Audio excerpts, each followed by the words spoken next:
မင်္ဂလာပါဒီနေ့မှာတော့ Keyblad အသုံးပြုတဲ့ကျွန်တော်ရဲ့မိတ်ဆွေတွေအတွက်မိတ်ဆွေတွေရဲ့ Keyblad မှာပေါ့နော်ဒီလိုမျိုးစာတန်းအနီနဲ့ပေါ့နော်ဒီလိုမျိုးပေါ်နေတယ်ဆိုလို့ရှိရင်ဘယ်လိုလုပ်ရမလဲဆိုတာကိုကျွန်တော်မျှဝေပေးမှာဖြစ်ပါတယ်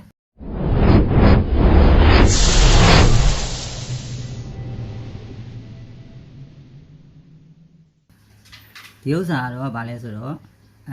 မိတ်ဆွေတွေရဲ့ဘဏ်အကောင့်ပါပေါ့နော်ဒီမိတ်ဆွေတွေရဲ့မျက်နှာကိုစကန်မလုပ်ရသေးတဲ့အတွက်ပေါ့နော် verify မဖြစ်သေးတဲ့အတွက်ဒီလိုမျိုးစာတန်းအနေနဲ့မိတ်ဆွေတွေကိုအသိပေးကြတာဖြစ်ပါတယ်တကယ်လို့ပေါ့နော်မိတ်ဆွေတွေရဲ့ Keyblad software မှာဒီလိုမျိုးပို့လာတယ်ပေါ့နော်ဒီလိုစာတန်းအနေနဲ့ဒီလိုမျိုးလာပြီးတော့ပေါ်နေတယ်ဆိုလို့ရှိရင်မလုပ်ရမယ်ဆိုတော့ဘဏ်ဖွင့်တော့ပေါ့နော်ဘဏ်ဖွင့်တော့မိတ်ဆွေတို့ passport နဲ့ဖွင့်ထားတယ်ဆိုလို့ရှိရင် passport ကိုယူသွားလိုက်ပါဒါမှမဟုတ်လို့ပေါ့နော်ဘတ်စာရွက်နဲ့ဖွင့်ထားတယ်ဆိုလို့ရှိရင်ဘတ်စာရွက်ကိုယူသွားပါပြီးတော့မိတ်ဆွေတို့ဘဏ်ဖွင့်တော့အသုံးပြုတဲ့ SIM card ပေါ့နော်အဲ့ SIM card လေးကိုပါဖုန်းနဲ့ထည့်ပြီးတော့ယူသွားလိုက်ပါတကယ်လို့ပေါ့နော်သူတို့ကနေပြီးတော့ SIM card နဲ့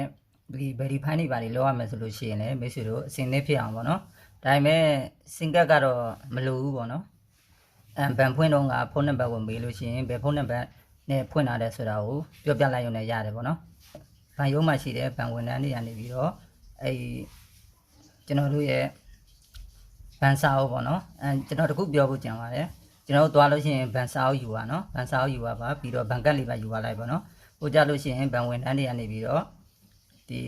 ကျွန်တော်တို့ရဲ့ဘန်စာအုပ်ကိုတောင်းပါလိမ့်မယ်တောင်းတဲ့ခါကျရင်ဘန်စာအုပ်ပေးလိုက်ပါဘန်စာအုပ်ပေးပြီးသွားလို့ရှိရင်သူတို့အဲ့ဘန်စာအုပ်ကြည့်ပြီးတော့သူတို့လုပ်ပဲပေါ့နော်ပြီးတော့မိတ်ဆွေတို့စီမှာဘန်ပွင့်တော့passport ဒါမှမဟုတ်လို့ရှိရင်ဒီဘတ်စာရွက်ပေါ့နော်တောင်းလို့ရှိရင်လည်းပေးလိုက်ပါအဲ့မှာသူတို့ကနေပြီးတော့ကိုယ့်ရဲ့အချက်လက်တွေကိုပေါ့နော်ပြန်စီစစ်ပြီးတော့သူတို့ပြန်ပြီးတော့update လုပ်မယ်ပေါ့နော် update လုပ်တဲ့နေရာမှာလည်းမိတ်ဆွေတို့ရဲ့မျက်နှာကိုပေါ့နော်သူတို့ကနေပြီးတော့ဓာတ်ပုံရိုက်မယ်ပေါ့နော်ဓာတ်ပုံရိုက်ပြီးလို့ရှိရင်ဒီဘန်အချက်လက်တွေမှာသူတို့ကနေပြီးတော့verify လုပ်မယ်ပေါ့နော်အချက်လက်တွေဖြည့်မယ်ပေါ့နော်ဖြည့်လို့မိတ်ဆွေတွေရဲ့မျက်နှာကိုစကန်လုပ်ပြီးပေါ့နော်စကန်လုပ်ပြီးဆိုလို့ရှိရင်တော့မိတ်ဆွေတွေရဲ့ဒီ Keyblad software မှာ Keyblad software က verify ဖြစ်သွားမှာဖြစ်ပါတယ်တကယ်လို့လုပ်ပြီးသွားပြီပေါ့နော်အားလုံးမျက်နှာလဲစကန်ပြီးသွားပြီ verify update လုပ်ပြီးသွားပြီဆိုလို့ရှိရင်မိတ်ဆွေတွေရဲ့ဖုန်း setting တွေကိုတစ်ချက်နှိပ်ပြီးတော့တွားကြည့်လိုက်ပါ setting တွေကိုတွားမယ်ဆိုရင်တော့ဒီအဆက်30နဲ့နေရာလေးကိုတစ်ချက်နှိပ်ပါပြီးလို့ရှိရင်ကျွန်တော်ဒီအောက်နာကဒီ personal data protection policy ဆိုတဲ့နေရာလေးကိုတစ်ချက်နှိပ်လိုက်ပါ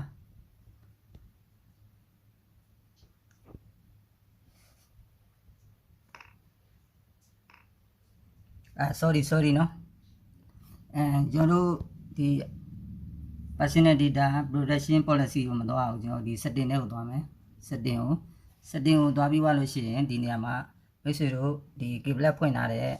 password ဒါမှမဟုတ်လို့ရှိရင်လက်ပွေနဲ့ထည့်ထားတယ်ဆိုရင်လက်ပွေပေါ့နော်ဒီနေရာမှာထည့်ပေးလိုက်ပါကျွန်တော်ကလက်ပွေနဲ့လောက်ထားတဲ့အတွက်ဒီမှာလက်ပွေထည့်မယ်ဒီနေရာမှာ password နဲ့တောင်းရင် password နှိပ်ပေးလိုက်ပါနော်လက်ပွေတောင်းရင်လက်ပွေနှိပ်ပေးလိုက်ပါအဲ့တော့လက်ပွေစကန်လိုက်တာနဲ့ကျွန်တော်ဒီလိုမျိုးလေးပေါ်လာမယ်ပေါ့နော်ဒီလိုမျိုးပေါ်လာပြီဆိုလို့ရှိရင်ဒီအောက်နာမှာ physical verification with ban ဆိုတဲ့နေရာလေးပေါ့နော်အဲ့နေရာလေးကိုကျွန်တော်တစ်ချက်နှိပ်ပြီးတော့ကြည့်လိုက်မယ်အဲ့လိုနှိပ်ပြီးကြည့်လိုက်တာနဲ့ကျွန်တော်ဒီလိုမျိုးလေးပေါ့နော်အမှန်ချစ်လေးနဲ့ဒီစာတန်းလေးကိုတွေ့ရမှာဖြစ်ပါတယ်သူကရေးထားတာကအပေါ်မှာ thank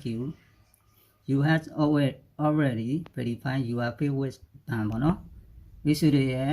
ဘန်အကောင့်ဟာမျက်နှာစကန်လုပ်ပြီးပြီပေါ့နော်verify လုပ်လို့အဆင်သင့်ဖြစ်သွားပြီလို့သူကရေးရပေးတာဖြစ်ပါတယ်မိတ်ဆွေတွေရဲ့ဘန် setting ထဲမှာဒီလိုမျိုးလေးပေါ့နော်အစိမ်းရောင်အမှန်ချစ်လေးနဲ့ဒီလိုမျိုးလေးပေါ်နေပြီဆိုရင်တော့ရပြီပေါ့နော်မိတ်ဆွေတွေရဲ့ဘန်အကောင့်ဟာ verify ဖြစ်သွားပါပြီ